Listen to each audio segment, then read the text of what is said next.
Hi everyone, so I want to talk today a little bit more about Cisco's Deferred Compensation Plan. I get a lot of questions from folks about how to appropriately use the plan and when you might use it, but there are some key considerations that the IRS puts out there which can definitely affect your use of the plan, so I want to touch on those things too.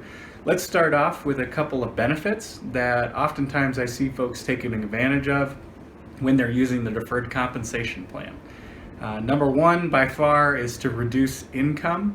So if you want to reduce your income in a given year, what I see folks do is use the deferred compensation plan to push that income into a year in the future. And they will oftentimes defer either their salary, their bonuses, commissions, or even RSUs into the future and allow that money to grow for their use later on. The second biggest use that I see folks using this for is for a gap in income. So if they know they're going to retire early, maybe that's before Social Security age or even before they decide to take Social Security or withdraw from their retirement plan, I'll see folks use the deferred compensation plan to fill the gap, whatever those years are, for income. And it's a good strategy to be able to push that income to those years when you need it most.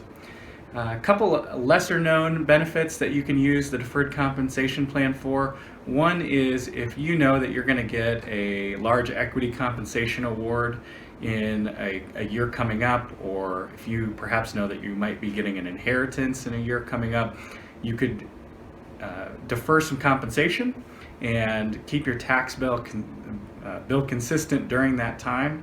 Another one is that if you know that you haven't quite saved enough for your kid's college education, or that you might be buying a second home later on and you know when those expenses are going to happen, you can defer compensation to those years, and that's a great strategy for you to be able to get the income when you need it most during those times. There are some key considerations and guidelines that the IRS has put out there in the case of deferred compensation plans, though.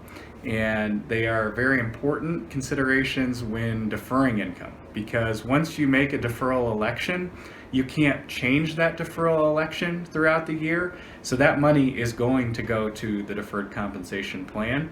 You can elect to receive that money back as a quarterly installment, a semi-annual installment, annual, or a lump sum later on.